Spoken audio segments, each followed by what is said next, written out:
राणीपुर में अमांखे अपडेट कंदासीं। पीर सरमद निसार भुट्टो की रिपोर्ट के मूजिब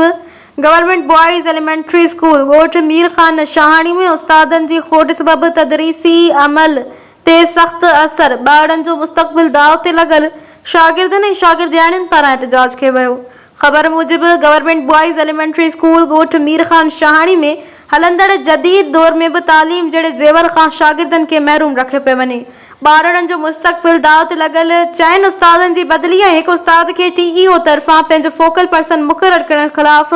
गवर्नमेंट बॉयज़ एलिमेंट्री स्कूल ॻोठ मीर खान शाहाणी के शागिर्दनि ऐं शागिर्दियाणियुनि ज़ीशान अली, हुसैन अली, जानिब अली ऐं शागिर्दियाणियुनि सिंधू, रिहाना, मंसूरा ऐं ॿियनि केतिरनि ई शागिर्दनि तोड़े शागिर्दियाणियुनि